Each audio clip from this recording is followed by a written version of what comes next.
What's good, y'all, and welcome back to CoryDaDon TV. And today we have a different video for y'all. We have my top 5 most anticipated albums of 2021, and I'm excited to share this with y'all, share some opinions on what my albums are. And before we get into the video, like, comment, and subscribe, and comment what y'all want to see in the future and future videos. And let's get into the list. For number 5, we got Drake, Certified Lover Boy. And I'm always intrigued to see what a Drake album has to speak on and what it has to talk about and what it consists of. Because I feel like the last 2 things that he dropped wasn't at his peak work. And like, for me, if I hear your peak work, I know you can always match that because I know what type of artist you are. I know what type of artist Drake is.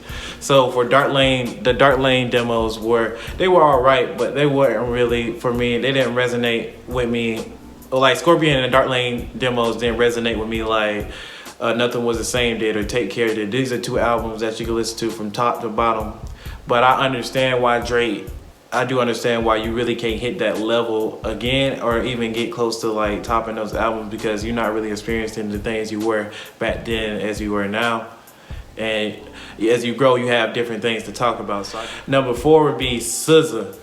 And SZA hasn't dropped anything for real since Control, but I'm expecting something good from her in 2021. She's been giving us little sneak peeks and little song here, song there. In 2020, she gave us Hit Different, and she gave us Good Days. So these for someone who doesn't drop music like that, that's big for her, and so I'm expecting something good in 2021. And for her to be a queen of R&B after dropping 1 album and the Control being such a perfect album, like she has to drop and if she drop and the album does as well as I think it will do, Summer Walker, Kalani, Janae Aiko, she's up there already, and she's one of the pioneers of the R&B game. So I really want to see what her album has to talk about, and I know it's going to be really good.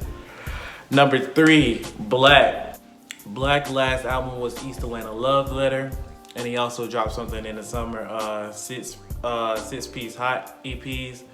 And the thing I can say with Black, so Bryson Tiller did this thing with Trap Soul, the R&B and the rap vibe to it, and Black also has that, and Black does it.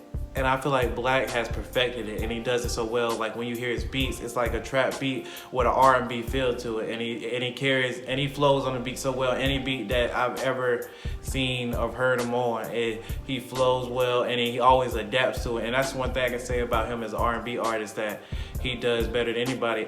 It's no beat that I really can't imagine Black doing well on.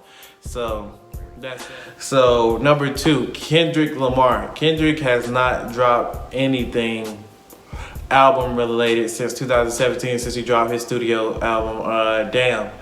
And Damn was really good. Like for Kendrick to go from Section 80 to Good Kid, Mad City to Pimp a Butterfly, and now to Damn, like all classics, all back-to-back hits.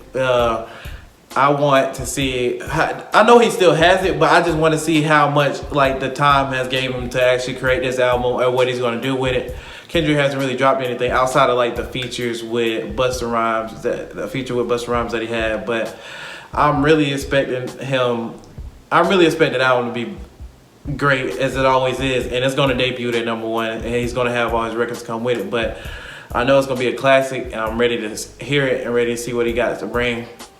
And number 1, J. Cole, The Fall Off. I'm excited, man. This is the album that I really want to see J. Cole show there's levels to what you could do with an album.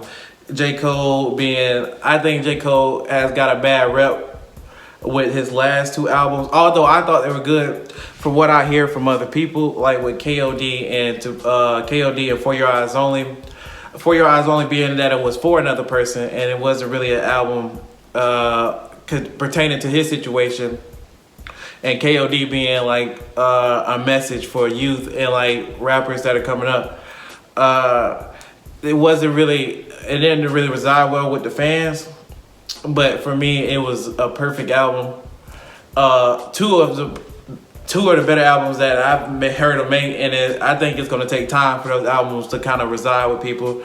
And so 1985 off of KOD is the intro to the Fall Off. And I think the Fall Off is going to be real good because when with KOD, J. Cole said he took 2 weeks to write that. And that's not really, I understand. It was good for what it was, but I like when J. Cole actually has time to prepare, actually takes his time with the album, because then he's a lot more methodical and the album sounds it just sounds perfect top to bottom. And we saw that with 2014 Four Hills Drive and For Your Eyes Only. And y'all, that's it for the video. And these were my top 5 most anticipated albums for 2021. And guys, don't be afraid to comment what you think are your top 5 anticipated albums of 2021. And that's all I got for you. Like, comment, and subscribe. Comment what you want to see in the future. And I'm out.